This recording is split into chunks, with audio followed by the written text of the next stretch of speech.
सुलेरिया साहब, सबसे पहले मेरा आपसे सवाल ये होगा कि टोटल कितने यहाँ पर हलके हैं जिनके ऊपर इलेक्शंस होंगे, कॉन्टेस्ट होगा, सीटें कितनी हैं, पोलिंग स्टेशंस कितने हैं और आप लोगों के क्या इकदाम हैं इनिशियल? आपका शुक्रिया।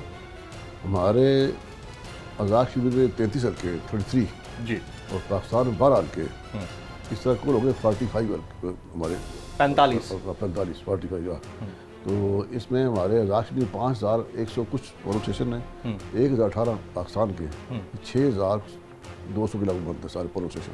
राइट। टोटल वोटर्स कितने हैं और टर्न आउट 2016 में कितना था और अब आप क्या कितना एक्सपेक्ट कर रहे हैं? इस दफ़ा 2016 में तो थे ना आज़ाद शिविर के 22 लाख वोटर थे जी, अब 28 लाख हो गए और 6 लाख बढ़ गए आज़ाद शिविर के। अच्छा 28 हैं टोटल, क्योंकि कुछ लोग इसको 34 लाख मैं बता रहा हूँ ना, जी जी ये मैं बता रहा हूँ आज़ाद शिविर के ये हो गए 28 लाख, ठीक है, 4 लाख 200 कुछ है पाकिस्तान के, इससे 32 लाख वोटर सारे हमारे। राइट। अच्छा, ये जो पाकिस्तान के हवाले से आप कह रहे हैं मखसूस सीटों के ऊपर, मुझे ये भी पूछना था कि ये इंतखाब भी कल ही के रोज़ यानी संडे को ही तमाम जगहों पे हो रहा है? तमाम जगहों पे बिल्कुल अक्रॉस द बोर्ड, सब जगह हो रहा है। Election commission AJK is taking care of all the things. और बिल्कुल पाकिस्तान का जो इलेक्शन है वो हमारे इलेक्शन में पाकिस्तान कई बंदे वहाँ काम कर रहे हैं, वही RO हैं, वही सारा काम कर रहे हैं, वहाँ पे वो हैं और यहाँ पे वो मदद कर रहे हैं इलेक्शन कमीशन पाकिस्तान। राइट। अच्छा, आपको जितनी भी लॉजिस्टिक सपोर्ट चाहिए थी इंटीरियर मिनिस्ट्री से और लॉजिस्टिक सपोर्ट जितनी भी अफवाज पाकिस्तान से वो पहुँच चुकी है? पहुँच चुकी है और शुक्रिया भी उनका दाखिला साहब का, उन्होंने कहा जनाब जितना आप मांगे एज पर डिमांड हम कर देंगे।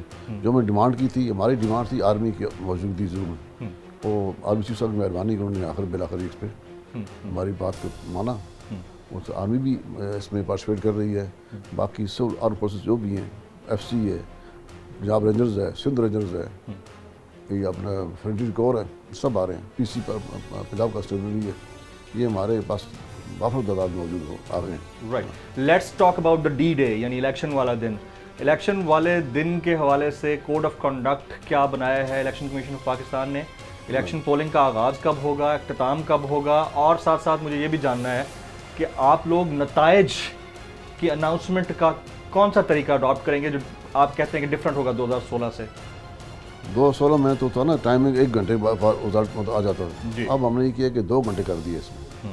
वजह यह है कि पोलिंग स्टेशन पे बाज़ लोग रह जाते हैं, वोट कास्ट कर रहे होते हैं। अब एक पोल स्टेशन पे रिजल्ट आ गया, दूसरी रिजल्ट नहीं आया अभी, तो जो नहीं आया तो वहाँ पे असर पड़ सकता है उस अनाउंसमेंट का। इसलिए कोशिश करते हैं कि ताकि वहाँ पे असर ना पड़े, ये भी तारीफ में आता है, इसलिए कोशिश करते हैं ताकि फ्री एंड फेयर इलेक्शन हो और इस एक पोल रिजल्ट का असर दूसरे पर ना पड़े। राइट। स्टार्ट कब होगी पोलिंग और ये 8 बजे इंशाल्लाह शुरू हो जाएगी और टाइम इसका 5 बजे है, लेकिन कानून में ये लिखा है कि जो लोग उस पोलिंग स्टेशन के आते में मौजूद है, कितने भी हों, जब तक वो रहेंगे वो वोटिंग कास्ट होते रहेंगे। टर्न आउट 2016 का अगर आपको याद हो तो उसके हिसाब से are you expecting a better turn out in 2021 या फिर आपको लगता है कि कम होगा? 2016 में 56 पॉइंट था जी, इस वक्त चूँकि माहौल बड़ा चार्ज है और पार्टी भी 2 या 3 हो गई हैं, अब 4 हो गई हैं, इसलिए मुझे यकीन है कि थोड़ा ज़्यादा होगा इस दफ़ा टर्न आउट आप ज़्यादा एक्सपेक्ट कर रहे हैं? अच्छा, ख्वातीन वोटर्स के हवाले से हमेशा एक क्वेश्चन रहता है और ये क्वेश्चन 2016 में AJK इलेक्शन, वैसे पाकिस्तान में भी या GB में भी देखें तो ख्वातीन वोटर्स की पार्टिसिपेशन का ट्रेंड बड़ा ही कम होता है। आप एक्सपेक्ट करते हैं कि जितनी ख्वातीन वोटर्स हैं ज़्यादा से ज़्यादा बाहर निकलेंगी? मेरा ख्याल आपने हमारा देखा नहीं है सिस्टम हमारा, आज़ाद शिविर में ऐसा कोई प्रॉब्लम नहीं है, निकलती है ख्वातीन, आती है। आप कल देख लीजिए कि मसौराबाद में कितनी ख्वातीन निकलेंगी। पाकिस्तान में प्रॉब्लम है और वहाँ पे होता है, यहाँ पे नहीं होता, यहाँ पे आती है। अब सब का आना, ये हमारे अपने जो मेल वोटर हैं वो कम आते हैं। अब पिछली बार भी आधे ज़्यादा 56% से ज़्यादा था पोल हुए थे, तब सारे नहीं आए। तो लोगों का अपना ट्रेंड भी है, लेकिन हमने रिक्वेस्ट की है TV के थ्रू भी, इश्तिहार के थ्रू भी, सब लोग बाहर निकलें, अपना वोट कास्ट करें। जो मतलब वोट कास्ट करेगा तो वो कह सकता है कि कौन ठीक है गलत है। अब घर बैठ कर वोट कास्ट किए बगैर ये तफसर कर देना कोई अजीब सी बात है। Right. Let's talk about the sensitive and insensitive polling stations. यहाँ पर आपकी नज़र में आज़ाद कश्मीर के अंदर कितने ऐसे पोलिंग स्टेशन हैं जो सेंसिटिव डिक्लेयर हुए हैं और उसके लिए क्या डिप्लॉयमेंट है आपकी? डिप्लॉयमेंट तो ज़मीन ने की हुई है, ज़ाहिर है आपकी रिक्वेस्ट पे होगी। तो बता दिया उनको, लेकिन उन भी हमारे आर ओ साहबान ने जो लिख कर दिया था उस मुताबिक खुद भी चेक किया है मुख्तलिफ कानों से कितने कितने। अब सूरत थोड़ा सा मुख्तलिफ हो गया, ये सेंसिटिव बढ़ते रहते हैं, जो आपका दर्जा बढ़ता है इलेक्शन का, यानी इलेक्शन वाले दिन इसकी तादाद और भी बढ़ जाएगी जितने आपके पास लिस्ट में आ चुके हैं। हमने बिल्कुल बता दिया उन सबको कि भाई हर जगह आपने जो फर्स्ट नॉर्मल 4 हैं रखे हुए बंदे वहाँ 6 कर दें, या हमारे QRF मौजूद रहो आर्मी की कि फौरी एक्शन कर सकें। अच्छा, मिलिट्री की डिप्लॉयमेंट कब से कब तक है, कौन सी तारीख से कब? आज आ रही है, मिलिट्री आ रही है। और ये कब तक रहेगी? ये कल इलेक्शन के दिन खत्म होगा उसके बाद मंडे मॉर्निंग तक, मंडे मॉर्निंग तक आपके साथ। Let's talk about the writ of the election commission sir. कुछ तहफ़्फ़ुज़ात पब्लिक के अभी भी हैं, और मैं क्योंकि आप बड़ी एक सीनियर पोजीशन पे यहाँ पर बैठे हैं और बहुत कम टीवी पर आते हैं, ये भी आपका बहुत बहुत शुक्रिया कि आपने हमारी रिक्वेस्ट पे, पर्सनल रिक्वेस्ट पे हमारे लिए टाइम निकाला है। मुझे पता है कि आप टीवी पे बहुत कम अपीयर होते हैं, मासवाए के कोई प्रेस कॉन्फ्रेंस हो। इसके अलावा ये जो writ of the election commission है उसको चैलेंज पॉलिटिशियंस किस तरह से कर रहे हैं? आई मीन अगर आप लोग कहीं पर कोई एक्शन लेते हैं और आपने शो कॉज जारी किया किसी को, लेकिन इसके बावजूद वो बंदा किसी जलसे के अंदर मौजूद रहता है, तो फिर हम इलेक्शन कमीशन की रिट को क्या समझें? इसका जवाब अगर ऑन एयर जाए तो ठीक है जी, ऑन एयर जाएगा। मसला ये है कि ऑर्डर होते हैं मजहब कौमों के लिए जी। एक मजहब कौम जो होती है ना, जमहूरी शांत, अगर उसको बंदा ऑर्डर करता है, ऑर्डर गलत भी हो सकता है, वो मजहब को मानती है उस ऑर्डर को। अब जो मजहब को ना हो ना, उसका करेंगे आपका फांसी रहेंगे उसको, लेकिन उनको काम ऑर्डर देना है। बिल्कुल काम होता है इंतजामिया का। अब इंतजामिया न कराए फिर हमारे पास अब कल दरख्वास्त आई कंटेम्प्ट की, अब कार्रवाई करेंगे उसको, मतलब अप्लाई तो करेगा ना। अब पीछे खुद फ्री तो है नहीं, हमने एक ऑर्डर कर दिया, इनक्लूड से किया, उस एक रिजल्ट माने आप, उसका इम्प्लीमेंट होना ही बात की बात है, लेकिन कम उसको जो टेम्पो था ना वहाँ थोड़ा नीचे हो गया। नहीं, टेम्पो नीचे मुझे तो नहीं लगा, क्योंकि उसके बाद मैंने देखा कि अली अमीन गंडापुर साहब 2 अदद मजीद जलसों में गए और उन जलसों में प्राइम मिनिस्टर साहब के साथ खड़े होकर उन्होंने लतीफे सुनाए। जो गाल गोश तो नहीं की थी, लतीफे सुनाए हैं और बाकायदा वो बातें की हैं जो बातें शायद वो पहले नहीं कर रहे थे। टेम्पो आपकी बात बिल्कुल ठीक है, मैं मानता हूं कि टेम्परेचर जो बहुत हाई था उसमें कमी आई, बट अगेन हमने फिर उसके अलावा जहाँ हमारे अपने था, जहाँ भी किसी शिकायत की है ना, हमने फौरन एक्शन लिया है। अच्छा, which administration do you think is responsible for this कि जो इम्प्लीमेंट नहीं करा पाई? एजे की गवर्नमेंट, साफ ज़ाहिर है एजे गवर्नमेंट भी, और खुद जो हमारे मजहब मिनिस्टर साहब हैं वो कश्मीर के मिनिस्टर भी हैं, मुझे पता है। उनको कम खुद देखना चाहिए कि अल्लाह को पर्सन होना चाहिए।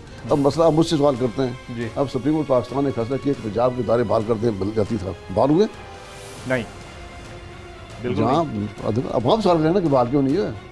यहाँ तो हम आज के भी एक अलग खिता है, इसकी अलग हुकूमत है, और उसकी जो भी सूरत हो वो हमारे डोमेन में आते नहीं है। तो हम फिर तो आप मुझे बताएं कि पंजाब से सुप्रीम कोर्ट पाकिस्तान पूरे पाकिस्तान का दायरा है। It's a big statement for me as well as a chief election commissioner. आप ये बात कर रहे हैं कि हमारी जो पॉलिटिकल एलीट है वो लॉ अबाइडिंग नहीं है, और अगर होती जी ना, आप बताएं ना, किसी पार्टी ने एक पार्टी ना बता दें जिसने कश्मीर के इशू पर बात की है।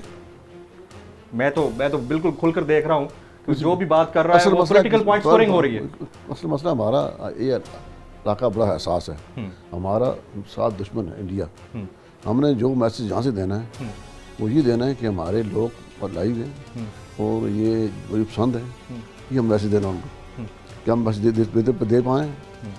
लेकिन जितना अपने अख्तियार थे उसने इस्तेमाल करने की कोशिश की है और करेंगे। जो हमने ऑर्डर किए उसको मनती इंतजाम तक पहुँचाएँगे इंशाअल्लाह। लेकिन वो जो ऑर्डर थे आपके वो ये थे कि उनको इलेक्शन कैंपेन में हिस्सा नहीं लेना चाहिए, but he took part in the election campaign as well. तो आपने एक लफ्ज़ इस्तेमाल किया कि महज़ब लोग लॉ अबाइडिंग होते हैं, बड़ी ज़बरदस्त बात कही है आपने। तो in a case where the prime minister of a country is sitting and the minister is also standing and speaking on the stage, आप मुझे एक बात बताएं, किसको आप गैर महज़ब कह रहे हैं? आप मुझे बताएं कि पिछले 2016 इलेक्शन में हमारे जो सीजर सुप्रीम कोर्ट हैं, वो जज सुप्रीम कोर्ट थे, ये वोट डालने के मेंबर में शाहकार नहीं था, सब जानते हैं उसको, लेकिन उस आर ओ ने जो था नहीं डालने दिया, उन्हें अप्रिशिएट किया उसको, वापस कर दिया कि भाई ज़बरदस्त बात है ये तो चेक करें 2 साल में जी।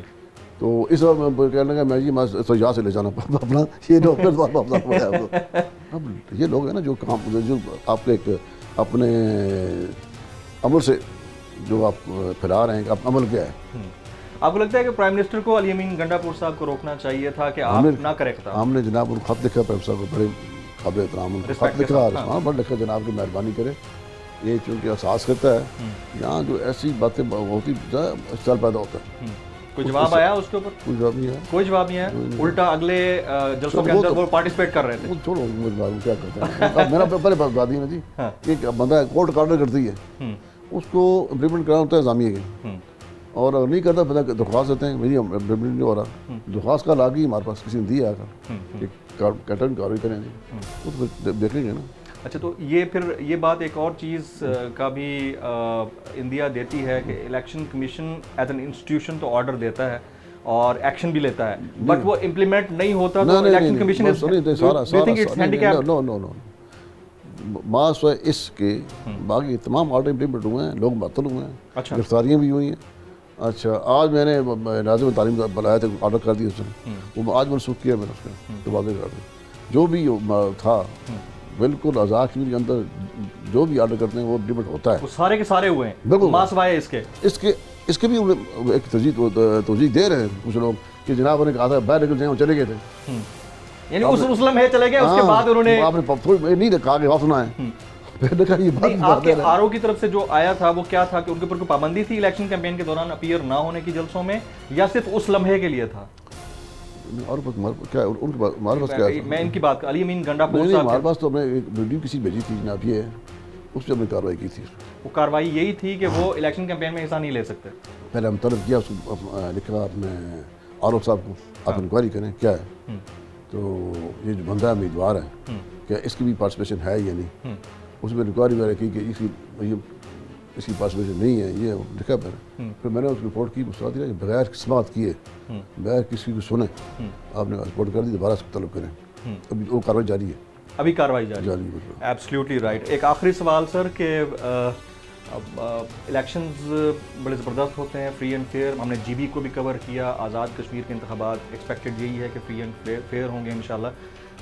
इलेक्शन रिजल्ट्स बाज़ औक़ात लेट हो जाते हैं, उसकी रीज़न क्या बनती है? और हम पहले तो वैसे फोर्स ही नहीं कर सकते, लेकिन हैविंग सेड दिस ऑल फिर भी पूछना बनता है कि संडे को क्या हम ये एक्सपेक्ट करें कि टाइम पे इलेक्शन रिजल्ट्स अनाउंस होंगे, या फिर दीगर इलाकों की तरह यहाँ पर भी इंतजार करना? हमारे यहाँ क्योंकि बात इलाके में रिपोर्ट है, अब ताओबट है, ताओबट से रिजल्ट आएगा शारदा, शारदा से हमारा जो आर ओ तैयार करके भेजेगा, लंबा बहुत लंबा सफ़र है, पहाड़ी इलाका सारा, ऐसा तो थोड़ा लेट हो सकते हैं, लेकिन कोशिश ये अभी इस वजह हमने एक नया किया है जो अमेंडमेंट की है इस एक्ट में भी कि जो हमारा होगा ना प्रिजाइडिंग अफसर, उसकी जिम्मेदारी है कि वो पोलिंग के फ़ौरन बाद जो रिज़ल्ट उसको वहाँ पे बनता है उसकी एक एक कापी दे पोल एजेंट को, उधर ही इसकी मैंडेटरी कर दी है, वो देगा, और खास ये कहा कि उसे स्क्रीन शॉट लेकर हमें व्हाट्सअप कर दे, राइट, तो मैसेज कर दे इसको, उसका आपने पूरा कोऑर्डिनेशन मैकेनिज्म बनाया। तो आर पी के नाम हमारे पास मौजूद है, तो एक तो व्हाट्सएप भी आ सकते हैं, आएंगे स्क्रीन शॉट भी आ सकते हैं, और एक वो डायरेक्ट कापी जाएगी पीएस एजेंट के पास, राइट। तीन चार जगह कहते हैं यहाँ पे एहतमाल ना रहे कि चेंज होने, राइट। सुबह इलेक्शन है, आप आज़ाद जम्मू कश्मीर की पब्लिक से कुछ कहना चाहेंगे? मेरी उनकी सदा है, गुजारिश है उनसे कि भाई अगर आप तरकीब करते रहते हैं लेकिन खुद ऐसा नहीं बनते, इसलिए बराए करम अपने घरों से निकलिए, बिला खौफ खतर वोट डालिए और अच्छी क़यादत को मुंतखब कीजिए। Absolutely right. जनाब अब्दुल रशीद सुलेरिया साहब, chief election commissioner Azad Jammu and Kashmir, हमारे साथ मौजूद थे इस एक्सक्लूसिव 1-on-1 सेगमेंट में। एक और गुजारिश है सच्ची बातों से कि जनाब कल आखिरी दिन है, आप अपने अपने वोटरों को बाहर निकालें, उनको तरगीब दें कि वोट डालें आकर, और लॉ अबाइडिंग सिटीजन होने का सबूत करेंगे। आप लॉ अबाइडिंग पर लॉ अबाइडिंग है, सब साबित करेंगे बात एब्सोल्युटली अमल से। Absolutely right. जनाब अब्दुल रशीद सुलेरिया साहब, चीफ इलेक्शन कमिश्नर आज़ाद जम्मू कश्मीर, एक्सक्लूसिव 1-on-1 इस सेगमेंट में हमारे साथ मौजूद थे, और उन्होंने बड़ी तलखोशीरी बातें की हैं। उन्होंने कहा है कि बहुत मुश्किल होता है, लेकिन फिर भी अगर महज़बाना तरीका अख्तियार किया जाए तो जब एक ऑर्डर है तो उस ऑर्डर को फॉलो करना बनता है, और जो नहीं करता तो उसके ऊपर फिर क्वेश्चन मार्क है।